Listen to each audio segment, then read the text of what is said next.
जय हिंद। अभी हम देखने वाले हैं फिजिक्स का 35 बहुत ही वीवीआई क्वेश्चन, जो कि रेलवे एएलपी जब 2018 में रेलवे एएलपी का एग्ज़ाम हुआ था। 2018 में जब रेलवे एएलपी का एग्ज़ाम फॉर्म आया था, उसका एग्ज़ाम हुआ, उसमें बहुत सारे क्वेश्चन इसमें से आपको देखने को मिल सकते हैं।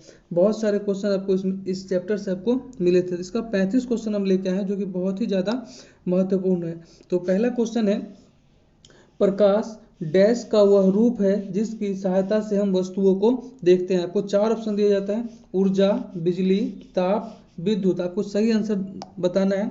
सही आंसर होगा प्रकाश ऊर्जा का एक रूप है जिससे हम किसी वस्तुओं को देखते हैं। अगला प्रश्न है, चलिए अगले प्रश्न को हम देखते हैं। अगला प्रश्न में कहता है, जिस वस्तु से प्रकाश निकलता है उसे डैश कहा जाता है। आपको 4 ऑप्शन है: प्रकाश स्रोत, ताप, घनत्व और बल। आपको सही जवाब देना है। सही आंसर होगा इसका प्रकाश स्रोत कहा जाता है। जिस वस्तु से प्रकाश निकलता है उसे प्रकाश स्रोत कहा जाता है। अगला प्रश्न है, प्रश्न संख्या 3 में देखते हैं। प्रश्न संख्या 3 में है, कुछ प्रकाश स्रोत डैश है और कुछ मानव निर्मित है। आपको सही, जब 4 ऑप्शन है उसमें सही जवाब आपको देना है। पहला ऑप्शन है प्राकृतिक, मानव निर्मित, खुद के होते हैं और नॉट। तो आपको सही जवाब देना है। सही जवाब होगा ऑप्शन नंबर ए, यानी प्राकृतिक। कुछ प्रकाश स्रोत प्राकृतिक होते हैं और कुछ मानव निर्मित होते हैं। अगला प्रश्न को देखते हैं। अगला प्रश्न है, प्रश्न संख्या 4। प्रश्न संख्या 4 में है,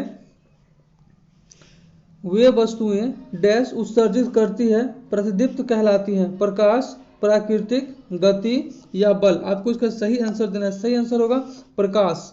अगला प्रश्न को देखते हैं। अगला प्रश्न है प्रश्न संख्या 5। प्रश्न संख्या 5 को देखते हैं।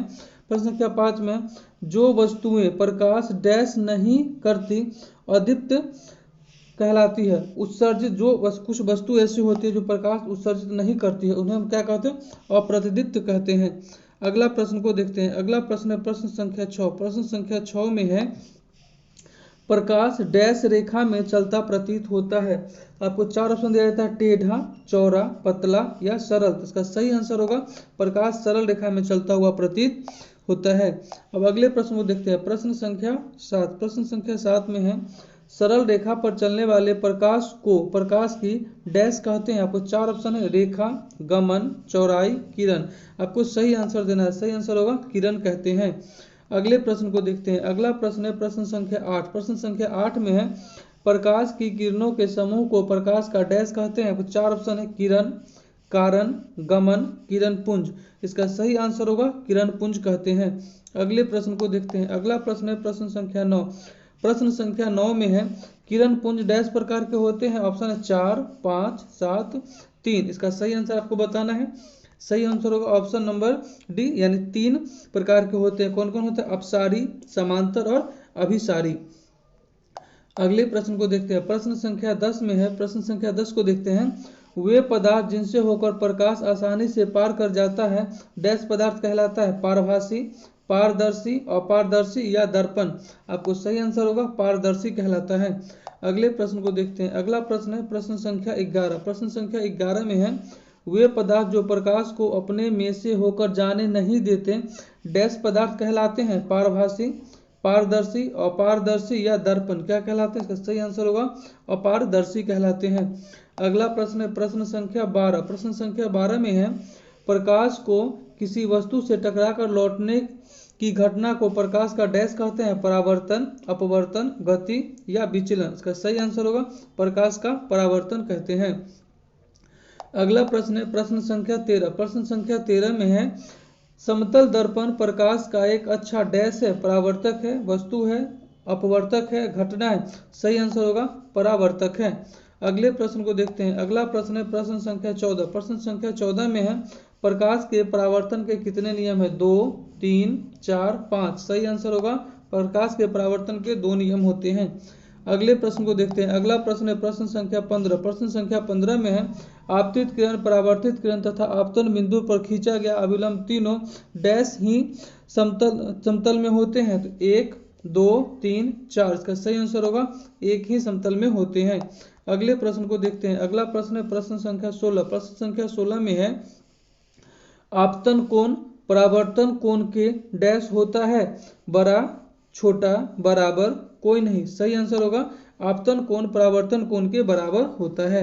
अगला प्रश्न को देखते हैं, प्रश्न संख्या 17। प्रश्न संख्या 17 में है, समतल दर्पण पर लंबवत पड़ने वाली प्रकाश की किरण परावर्तन के बाद उसी डैश पर वापस लौट जाती है। घर, जगह, पथ, गति। सही आंसर होगा उसी पथ पर लौट जाती है।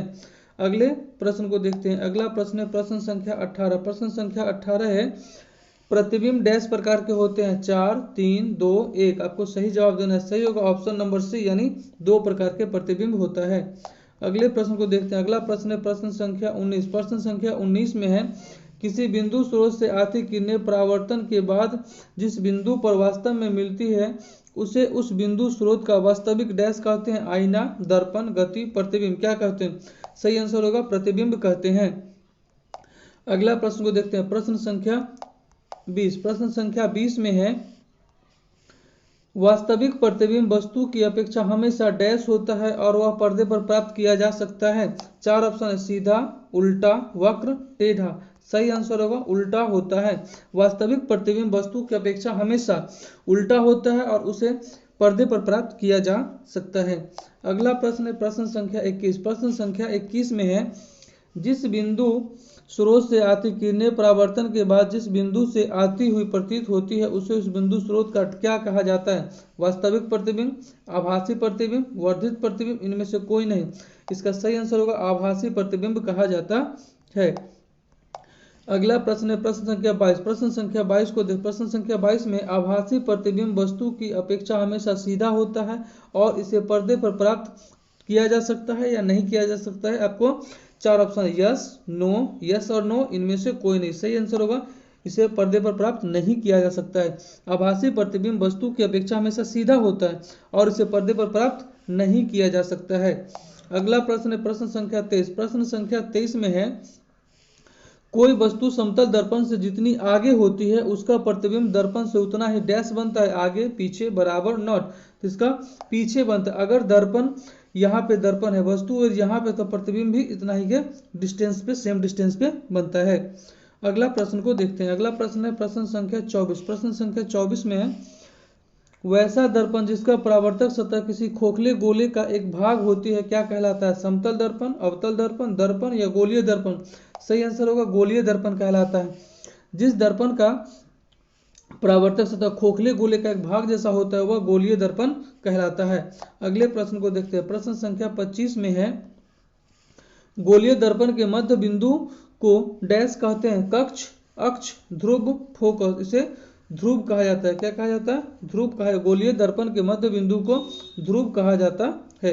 अगला प्रश्न को देखते हैं। अगला प्रश्न है प्रश्न संख्या 26। प्रश्न संख्या 26 में है, गोलीय दर्पण जिस गोले का भाग होता है उस गोले के केंद्र को दर्पण का वक्रता डैश कहते हैं। केंद्र कहते हैं, केंद्रक कहते हैं, ध्रुव कहते हैं, वक्रता केंद्र कहते हैं। सही आंसर होगा केंद्र कहते हैं।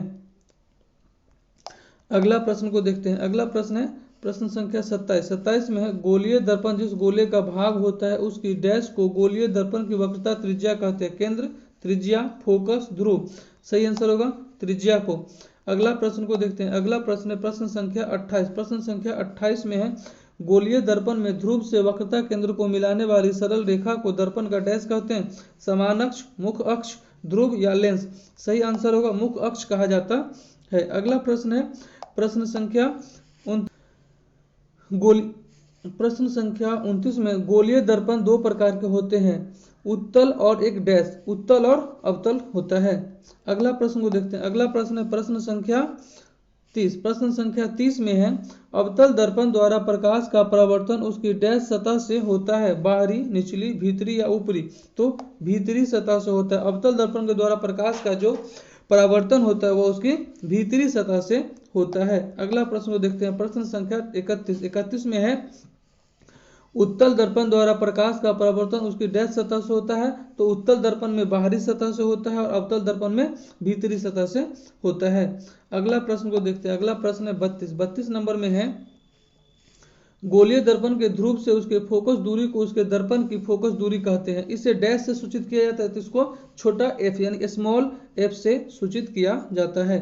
अगला प्रश्न को देखते हैं। अगला प्रश्न है प्रश्न संख्या 33। प्रश्न संख्या 33 में है, गोलीय दर्पण की फोकस दूरी जिसे हम एफ से सूचित करते हैं उसकी वक्रता त्रिज्या आर की डैश होती है, पूरी होती है, तिहाई होती है, आधी होती है, चौथाई होती है। सही आंसर होगा आधी होती है। अगला प्रश्न देखते हैं, प्रश्न संख्या 34। प्रश्न संख्या 34 में है, जब कोई किरण गोलीय दर्पण के फोकस की दिशा में आपतित होती है तो वह परावर्तन के बाद दर्पण के मुख्य अक्ष के डैश निकलती है, बराबर, समानांतर, बगल से, ऊपर से। इसका सही जवाब देना और सही जवाब होगा ऑप्शन नंबर बी यानी समानांतर निकलती है।